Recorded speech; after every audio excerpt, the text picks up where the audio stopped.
Hi, good morning, good evening, good afternoon, wherever you're listening from. I always say because globally it tend to be different time zone around the world, and naturally so even here in the United States, where Canute Exploration, your topic in the podcast is reaching out from.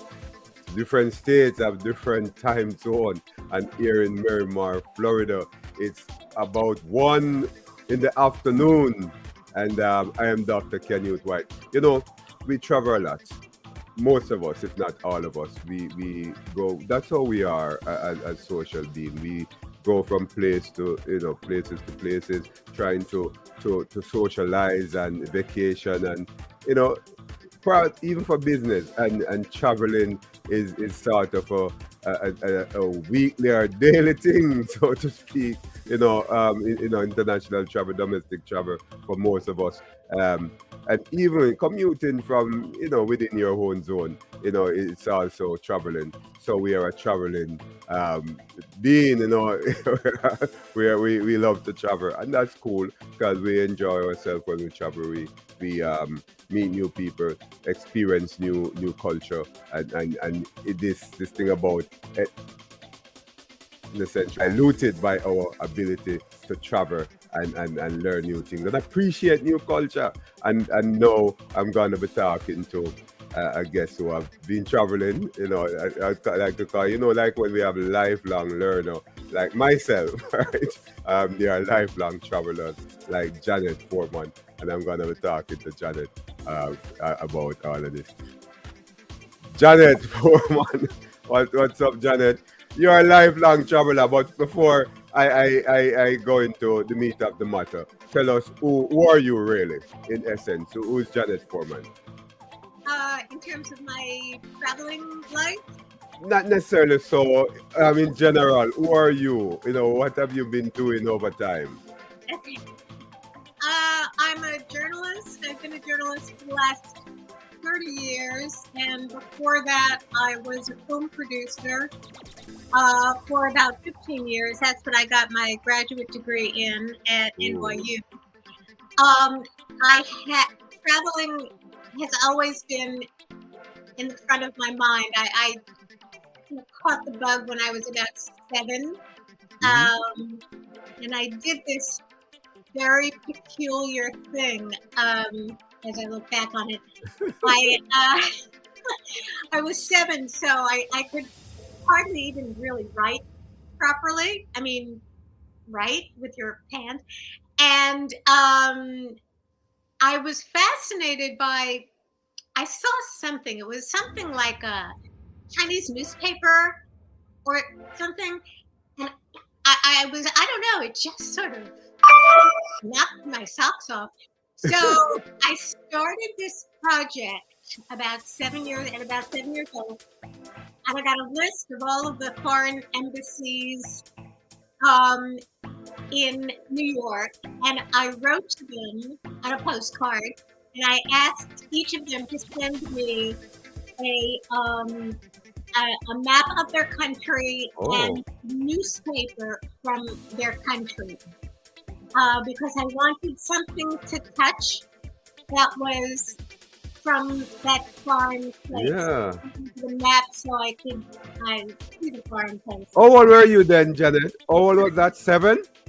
That, Wow. And I like you going to that because I'm going to ask you something I ask all my guests. Tell me about your childhood. Yeah, 7, we understand that whole, thing about the map and being fascinated by these countries. But tell us about your growing up. Age 5 to 15. Tell us about your growing up, your family life, and how you grew up. well, my family life was pretty unremarkable. My father was a dentist. We Okay. weren't poor. We weren't rich. I had a younger sister and brother. Um, I went to very bad schools. My parents realized that you had to actually. I mean, I was very precocious, so I was in these really bad schools, and they didn't know what to do with me. So what was frustrating is that I never really learned anything until I got to college or maybe graduate school. Okay. And they kept switching me in grade. They didn't have a place for me. Yeah. Like when I was about 7 or 8 and I was in the second grade, they put me in the 5th grade. Oh. They thought I was able to do 5th grade work, which Yeah. was. But I was this little girl. And these 5th graders, they were giants. They were giants. Yeah. So you were one of the smaller ones. You were one of the smaller ones. Yeah, I didn't have any friends, and I remember sitting in this desk that was, it was a desk for a much bigger child, of course, and I was like lost in this desk, and all I could see was knees. I was like up to the knees of the 10-year-old. So that didn't last too long. So you put me back, I don't know, not exactly where I belong, but a year ahead. Okay. Yeah. They just didn't have they didn't know what to do with me. And that really continued until maybe graduate school. Okay. So that was kind of a big frustration in my life. But you have turned out to be such a wonderful person, right? And experiencing the world. A lot of us are not able to do that. I have not experienced so much of the world. I've been to a number of countries. Well, I'm from Jamaica. I live here in the United States. I've gone to Puerto Rico as part of the United States, and Canada and a number of other places. But you seem to have traveled so extensively, Janet. And before we go on to that, what is the traveling concept? What is traveling? Just give us that's conceptualize traveling for us. Yeah, it's for me, it's the rush that you get when you see something new, something that you've never expected, the rush of the unexpected, and then diving into it instead of I like that. staying away from it. Because I remember early on, my very first trip to Europe when I was about 18 years old, and I was in college, and I was on a charter flight of college students, and we landed, and one other girl, she was looking around. She was very, she was very smart. Yeah. She looked around and she said, "Oh, look at all the little differences." She says, "Oh, the light posts are different, and of course the people were driving the wrong way." And I mean, she pointed out all of these. She says, "I love the little differences," and she was looking at these very ordinary, mundane things that they do in England. We were even at the airport. We weren't even out of the airport yet. Wow. And that set my mind up for appreciating all the differences, no matter how small, and just kind of trying to seek out differences. The differences. She was having so much fun looking at the differences, and I said, "Oh, well, me too." I need to ask you this, Janet. You have been traveling via commercial airlines and so on, right?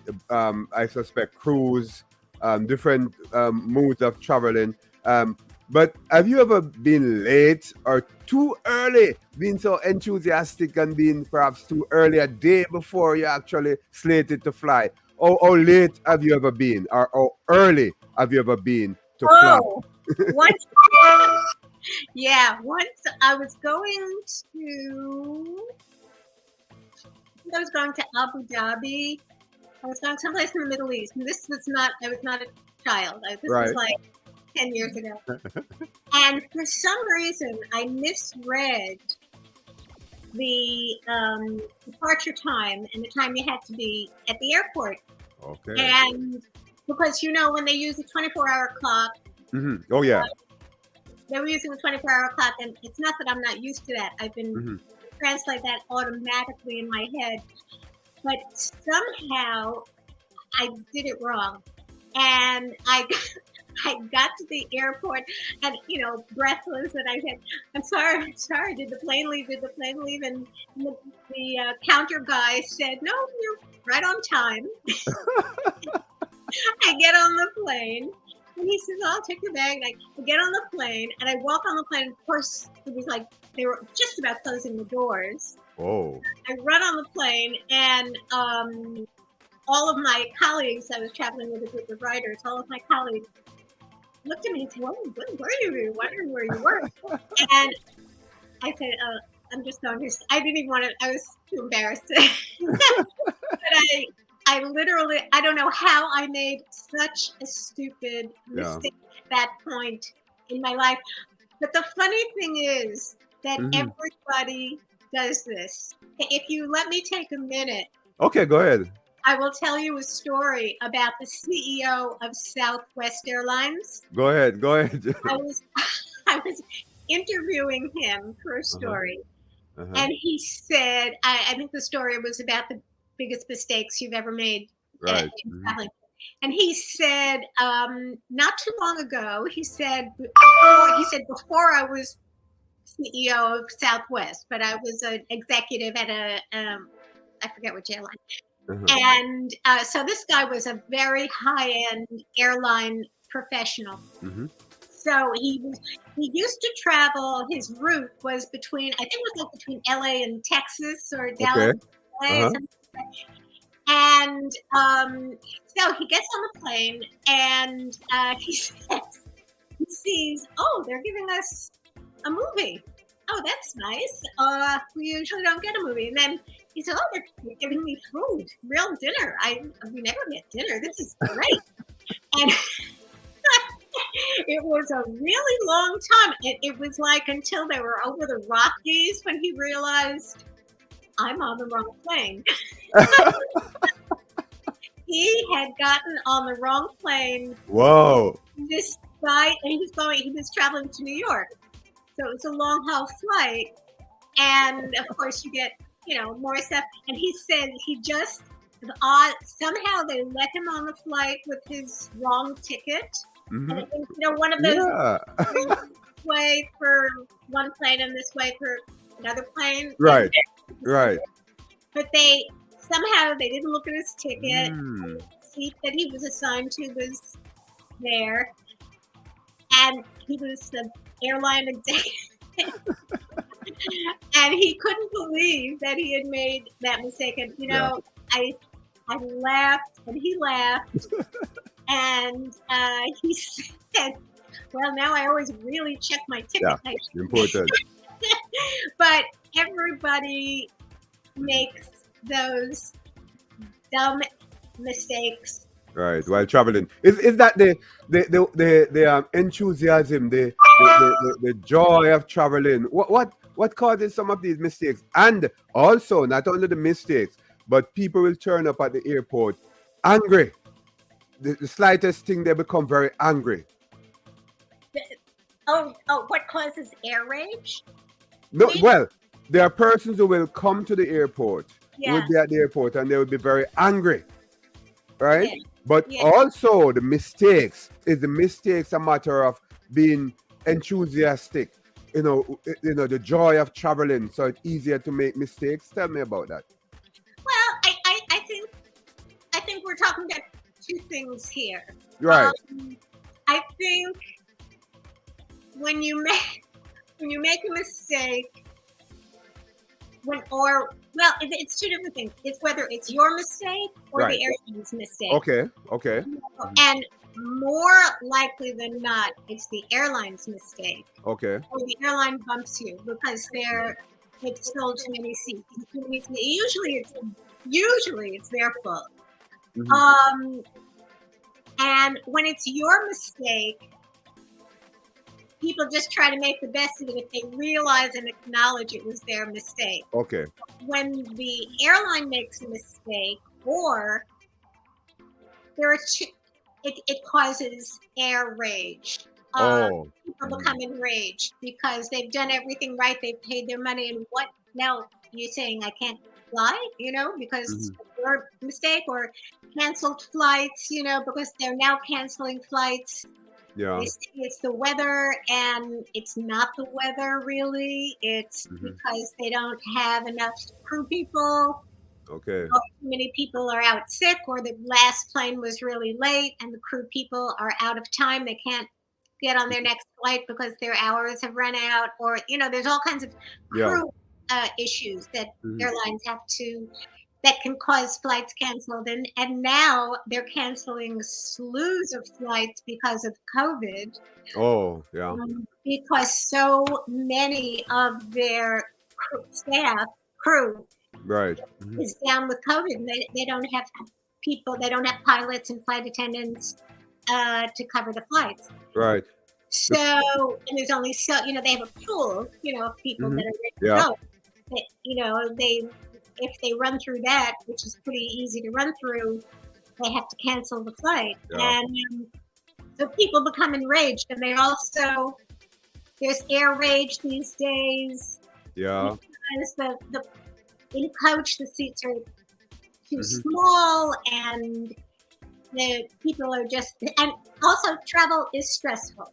Travel, Okay. Yeah. no matter how excited you are or eager to go, travel is stressful. You're leaving your comfort zone, you're leaving your house, God knows what Yeah. untied ends you've left at home, your dog, your mother, your, Yeah. when you leave, it's like kind of a leap of faith. You figure you've done everything you could, but you've jumped off, and you've jumped Yeah. off the diving board, and there's kind of no turning back. Janet, I'm happy to talk about your air rage these days. So you're basically comparing these days to long ago, and what I'd like you to tell us about what was traveling like in the late '60s, back in the '60s. Talk to us about that and see how best we can compare it to today's traveling. Well, in some ways, Mhm. I would say that it's equally adventurous, but it looks very different. Okay. Um, in the 60s, you could go to Europe Mhm. or be a European, and you could hitchhike everywhere. It was Oh, right. the normal thing. In fact, sometimes the on ramps for the highways were like Mhm. little bus depots. There were like 20 kids with backpacks, like in line. We're just standing there. Right. Um, that's kind of where I had to stand so that the driver could, pull over. So it was very normal, and things happened, but it was a normal thing to do. And in fact, one time I was hitchhiking. I was with a girlfriend that was about my age. We were about 18. And I Right. saw this young girl, hitchhiking by herself.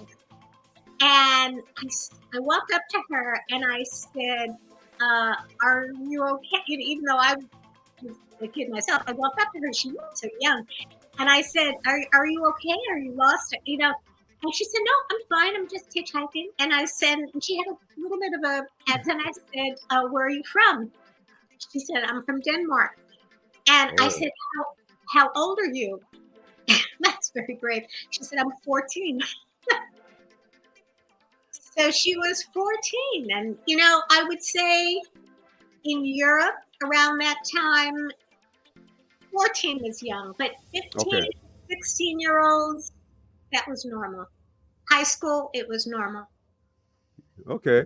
Great. That was nowhere in May 2022, right? And you're listening to Canute Exploration, your topic in the podcast. I'm Dr. Canute White, and I'm speaking to Janet Foreman. Janet, we're in May 2022 now, right? Right.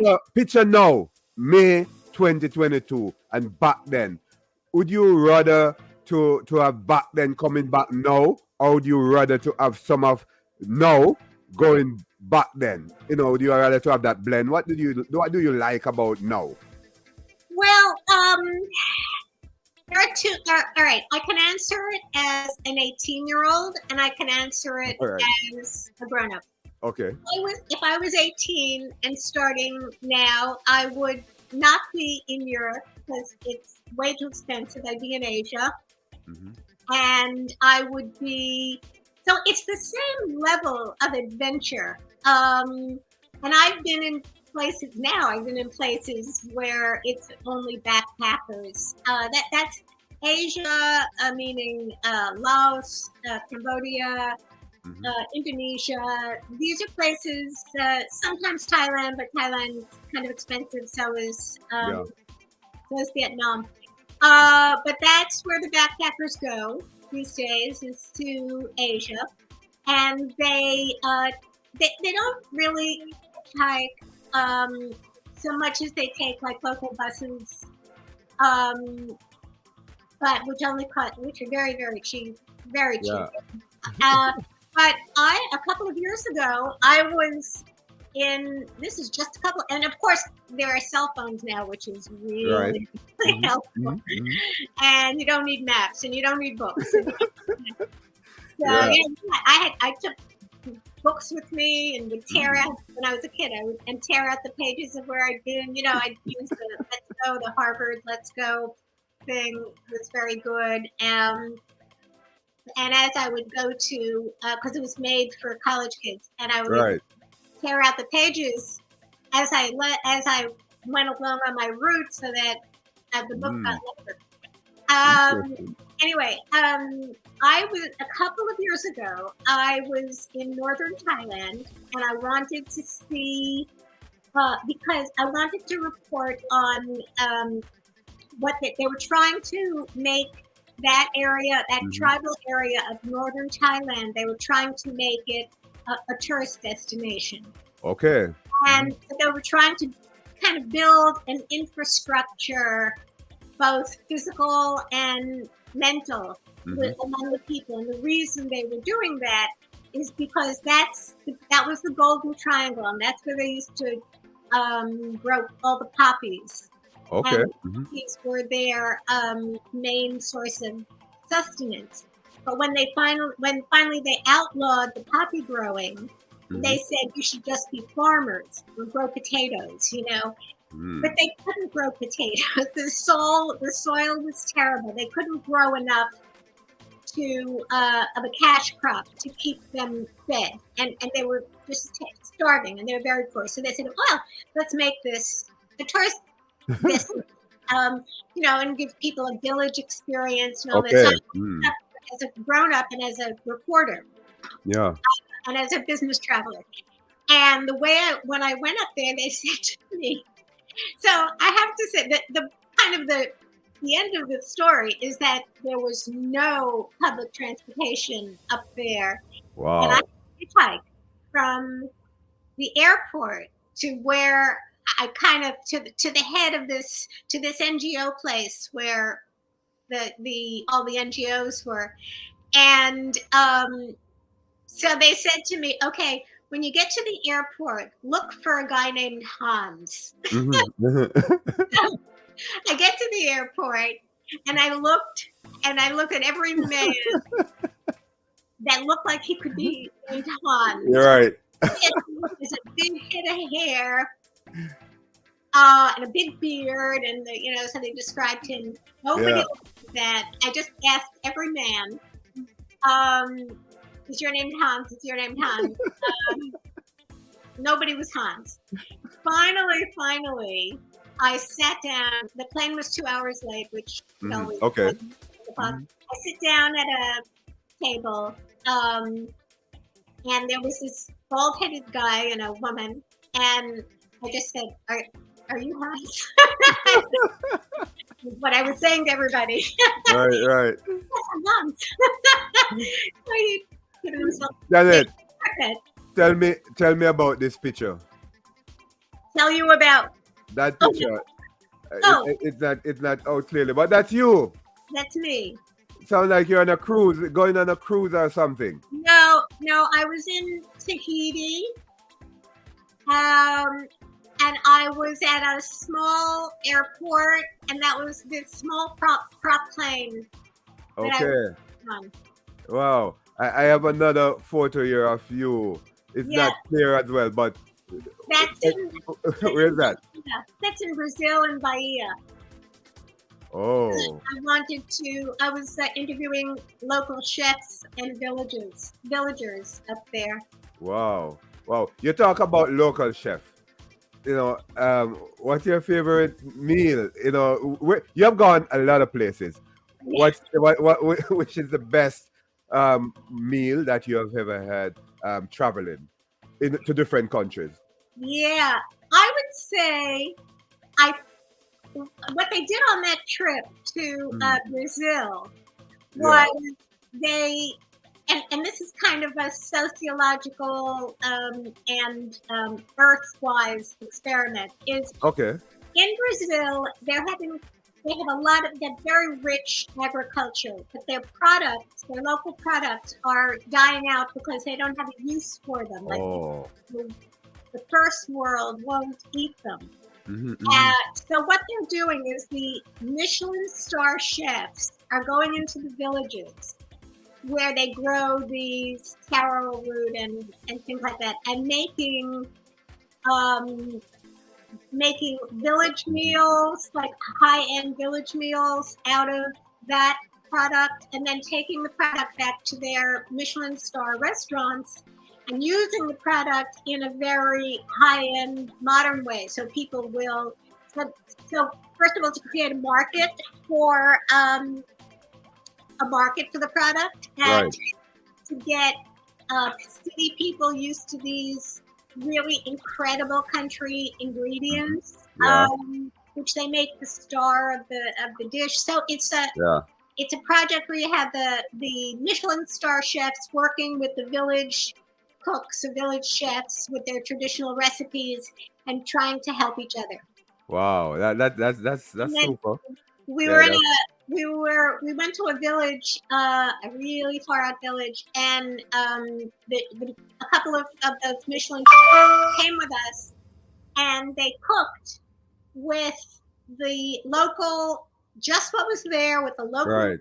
which I have to say were like crabs and lobsters, and they just used their local, they cooked over Spices and fire right. and just pulled stuff from the trees. They were using primitive cooking equipment. They didn't take any. Maybe they took their knives. I don't know, but they didn't take any pots or pans or ovens or anything like that. Where have you not gone yet that you'd have liked, loved to go? Well, let's see. Where would I like to? Can I put words in your mouth? Jamaica. What about? Jamaica. Oh, you have been there. I was there a long. I was there a long time ago when I was in my 20s. The Caribbean. I don't know. The whole Caribbean is a little too close. Yeah, I understand that. I understand that. I do want to go to Uruguay. Mhm. There are some fabulous beach communities that are sort of hipster communities Yeah, in Uruguay, and yeah. it's kind of from what I understand, it's the most European Okay. place in South America, even though it's right in the middle of South America. Even more so, they say, than Argentina, which is extremely European. They say Uruguay is Yeah. very, very European, even more European. Yeah. Wow. And I have to go to Sri Lanka, but there's so much trouble there. I know, right? Tell me though, what are some of the tips that you well, yes, you have tips for them, but what would a great traveler never do? Right? Let's look at it from that perspective. A great traveler like you, what would that that person never do because of being a great Are you traveler? are you talking about warnings or don't do things like take Don't right. photos? Don't okay. There are travelers who are lifelong travelers like you. You love doing it, and you are out there traveling. but there are some things that you will never do because of who you are as a traveler. What are some of those things that you would never do because you're Well, such a great traveler? I would okay, one thing I would never do in general, any place, is to insult or embarrass or make the locals uncomfortable, because you are a guest in their country. You are their guest, and you have to be a good and respectful guest. And that takes a little bit of study, because there are things that would embarrass them or they would not look kindly on that you have no idea. For example, when you go to the Middle East, they don't make me wear, they wouldn't make me cover up. Right.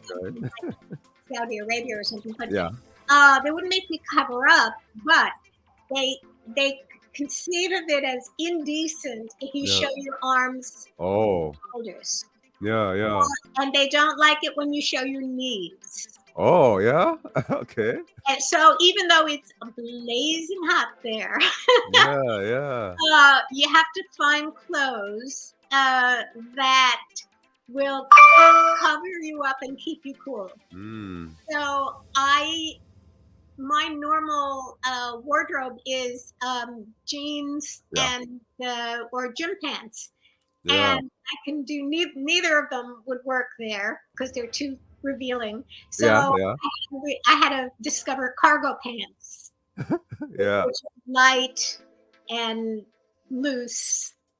And the other thing that I was never aware of until I was told is you should never wear sunglasses when you enter a temple. Okay. Yeah. And this is especially in Thailand, because they can't see your eyes. And if they can't see your eyes, they feel you're hiding something. Yeah. Hey, I never knew that. Janet, their culture, so in terms of cultural diversity, we understand that because you're a traveler and you understand the concept of cultural diversity, right? But what is this one cultural cultural context that you have seen that you're saying, oh, really? Yeah, well, in the Middle East, they have an extraordinary sense of hospitality. I mean, and it comes from living in a harsh climate. So the rule of the road, or not the rule of the road, this goes far, far back, this goes ancient times. Because the environment is so harsh, you must, if a traveler comes along, and so you've got your tent in the desert, in the middle of the desert, and if a traveler comes along, even if you don't know him or her, or he's from an enemy tribe, you must give him food and shelter for him and his family and his animals for 3 days. And that's because if you didn't, everybody would die. Yeah. So, they have that in their history. Yeah. And because of that, they have this incredible welcoming attitude. And I was in the desert with a local guy that lives there. He was actually Swedish, but he lived there for a long time. Anyway, he was just, he took me out and was showing me the camel. We went to the camel race. We went to all kinds of places. And then we saw, a lot of the locals, they have these beautiful gardens that they really, like these jewel box gardens that they somehow grow in the desert. I don't know how they do it. Wow. And he said, "Oh, let's go take a look at that." And we drive closer, and then there's a gate, closed gate. And I said, "Oh, I guess we can't go." He says, "No, it's okay." I said, I don't think it's it's okay. I think I see a closed gate. He says, no, don't worry. And so he opens the gate. Right. We drive down this pretty long road to the garden. And then we're looking at the garden, and then this guy comes running out of a nearby tent, comes running down the road, running. Wow. And I said, oh, we shouldn't be here. And the guy with me said, oh, it's okay. And the guy gets up to us. He has his hand on his head because he ran out so fast he forgot to put on his headdress thing. And he said, and I started sort of apologizing. He says, oh, no, we want you here. We love you here. And you look at I'm very proud of my garden. He said, but I just have to tell you, don't touch that camel because he bites. Oh. I wanted to warn you not to touch the camel because camels are pretty docile usually. And especially if they're around people. He said, just don't go near that camel because he'll bite you. And then he invited us into his tent, and he did this whole coffee and tea welcoming ceremony it took like an hour, and it was this very ritualistic. He makes coffee, like Turkish coffee, and then he spills it on the ground, and he does that 3 times, and then he makes tea. I mean, wow. And I wasn't even sure what I was supposed to do. And here I was, a woman. I kind of figured I should take off my shoes, but that was all I knew. And it was like bungee jumping into a different culture. So I was watching my guide and doing what he did. And I said, when do we stop drinking coffee? And he says, you don't. You just keep drinking. Hey, have you ever gone to Japan? What's that? Japan. Have you ever been to Japan? Oh, yes. Many times. Tell me. Well, naturally, I've never gone to Japan, but I saw in the culture these small cups that you would drink tea from, right? Do they really exist as a fairy tale? These small cups? Yeah, they're cups. Yeah. It's all over Asia. They drink tea from tiny cups that almost look like sake glasses. Yeah. And they do that for sure in Japan. It's part of the tea ceremony. Okay. And that's very common. You'll see it all over. Oh, so it's a ritual. It's sort of a ritual. They use it in the ritual, but very often you'll be served tea in those tiny cups. I mean, it's made for the ritual, but sometimes just style-wise, they give you these small cups.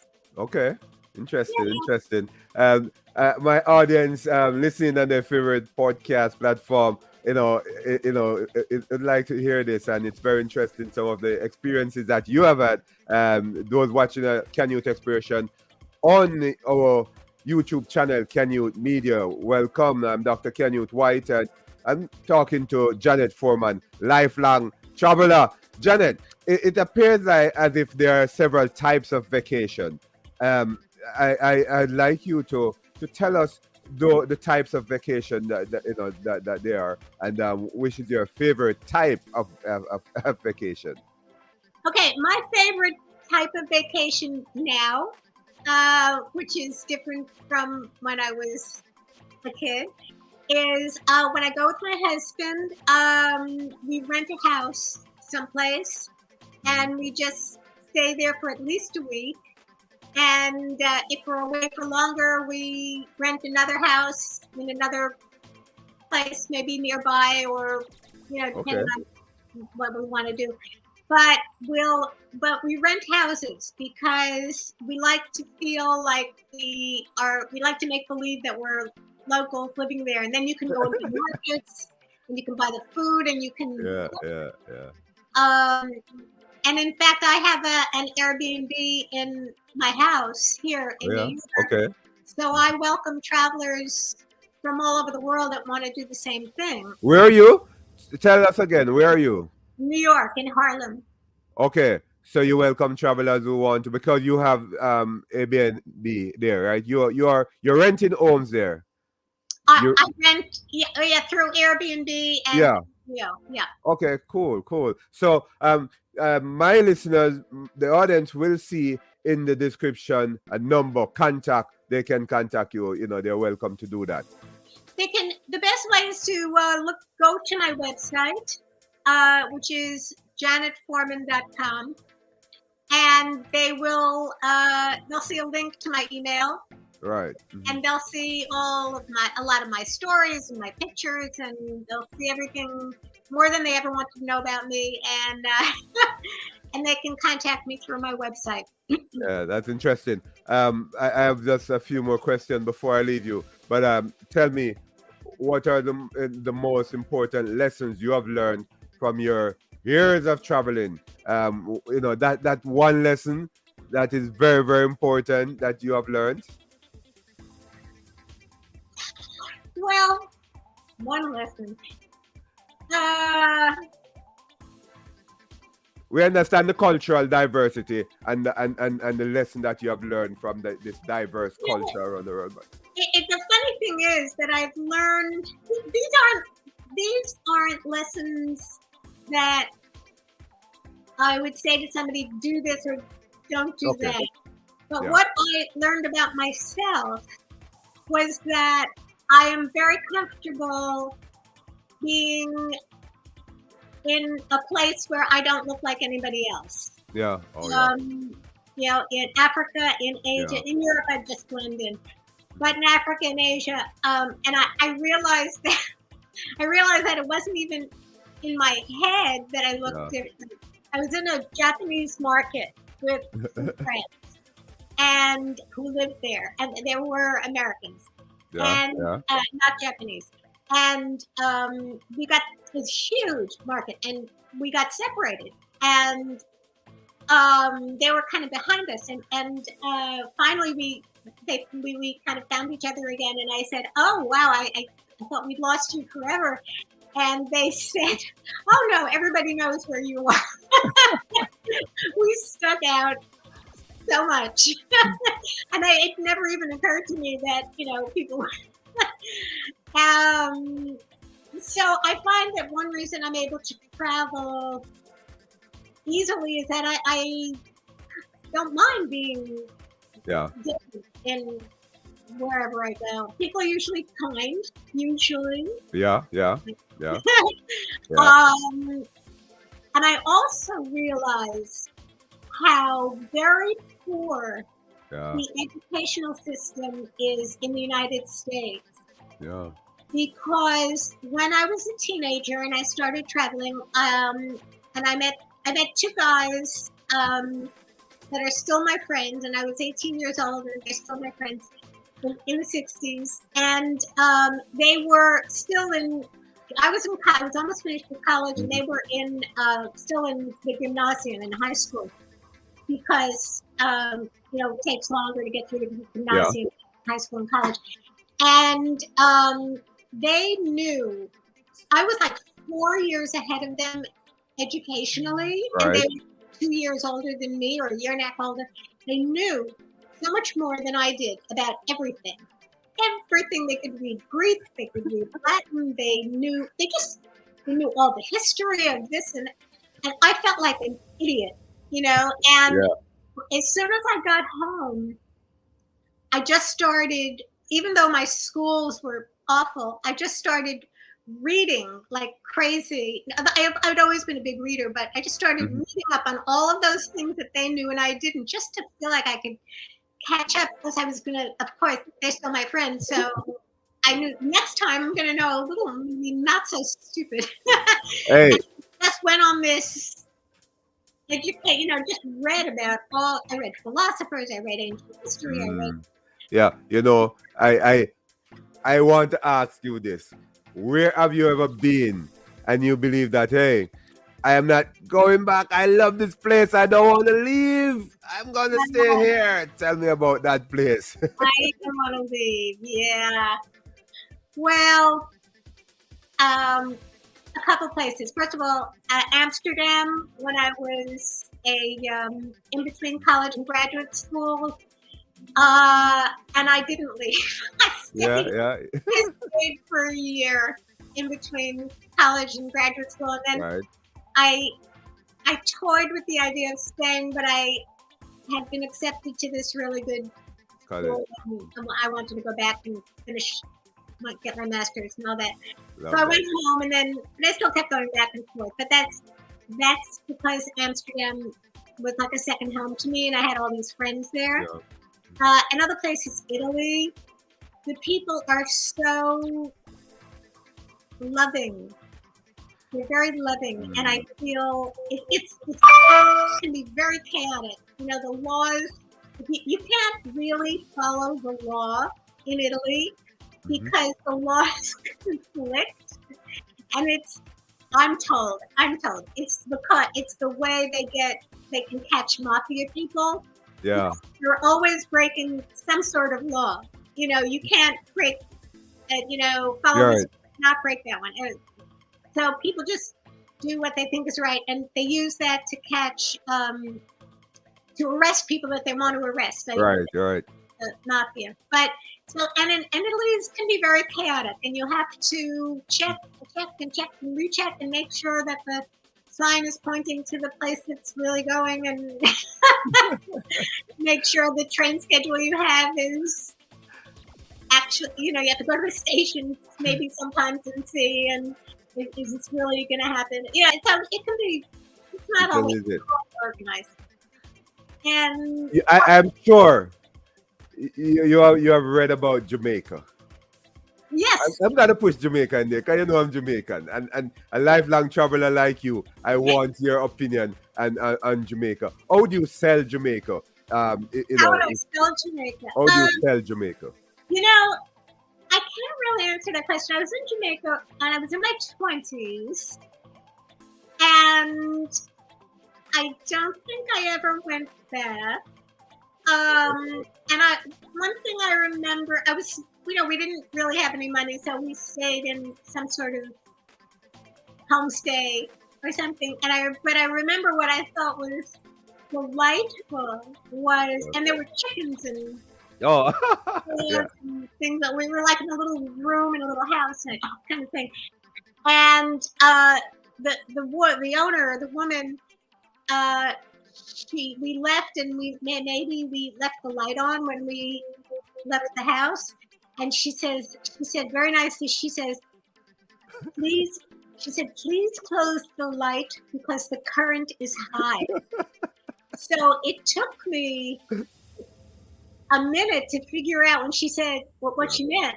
The current is high. We don't say it like that. Right. And we also don't think about, well, now we think about electricity because they're crazy. In the United States, you don't think about. You don't think about that much. Yeah. It doesn't. So I learned a couple of things. I learned that it was expensive for her and disrespectful in a way to do something sloppy like leave a light on. So I learned that lesson. And I just learned, that is it. It's like a lot like the rest of the Caribbean, but it wasn't a tourist. We couldn't really afford the tourist places. Right. So, I'm sorry, I can't really sell. No, that's all right, Janet. It depends on where in Jamaica, though, that you have gone. Because Montego Bay, I'm inviting you to go back, though, because things might change a whole lot. Well, I've changed a whole lot, I'd say, and the beaches are fascinating. I'm not sure if you had gone to any of the beaches, and It's in Port Antonio, which was. Oh, you were in the east, Port Antonio. If you had gone to the west, like Negril, Montego Bay, wow. I was kind of all over, and I liked it. But and I love reggae music. Reggae is what I exercise to. It's on my my Pandora. I have all reggae channels. Right. Cool. I like to exercise to that. Yeah. So I'm inviting you to take a trip back to Jamaica, Janet, right? And I'm sure this time when you go, the east is great. It's greenery because a lot of rainfall that side, Portland. but if you go to Montego Bay, you would have heard about Montego Bay Yeah. and Negril, that side. It's really more tourist attraction, right? So it was touristy for Right. you if you go that side. So please, Janet, go back to Jamaica, right? But I tell you this, you're such an amazing person, and you have learned so much around the world, and and I would have loved to have traveled, or intend to travel like you. Yeah, but not many of us are able to do that, and it's good that someone like you, a woman who is very adventurous, and gotten the chance to do so much travel, extensively, and I'm very proud of you. Have you stopped though? You calmed down on the traveling, or you still? But no. Well, COVID certainly. Oh yeah. Yeah, put a crimp in it. I mean, I have to say I really haven't traveled extensively or Yeah. almost at all since COVID, because you can't. You just can't. It's the kind of traveling that I want Yeah. to do, the exploration, and I also need to write articles about it. And all the travel magazines have shrunk, Yeah. and a lot of my outlets have gone away. And like the New York Times now does one page instead of a whole section. Oh. Yeah. And the magazine where I was an editor has stopped publishing. And Yeah. so I need places that I can go and write about and publish. Hmm. So COVID has been really Yeah. terrible, but Inconvenient. I'm seeing like a parting of the clouds. Yeah. Yeah. So soon, I hope. Yeah, I'm hoping so too. Just tell me about it via email. But let me, before I end with you, can you tell us your contact? I know I had your email address running across the screen earlier. That's Janet.Foreman@gmail.com. But what are the other contacts that you'd like the audience to know about? They should go to my website, and they'll learn a lot from my website, which is janetforeman.com. Okay. All right, and they'll be able to contact you. Hey, Janet, it was so nice talking to you. I enjoyed it. I learned a bit of travel concept from you. Thanks for coming and Canute Exploration, your topic in the podcast. Thank you for having me. Okay, bye-bye. Bye-bye. So that was Janet Foreman. You heard her. She's a very fascinating person, very adventurous. She travels a lot. And I'm hoping that she'll continue to travel, and I will write about traveling in this century, right? Especially during COVID, or because we're still in a pandemic and a lot of things have changed. I hope that Janet will leave a book for us to read about what's going on during COVID that is related to travel. This is Canute Exploration, your topic in the podcast. I'm Dr. Canute White. Just talk to Janet Foreman, lifelong traveler. I'll see you. Goodbye.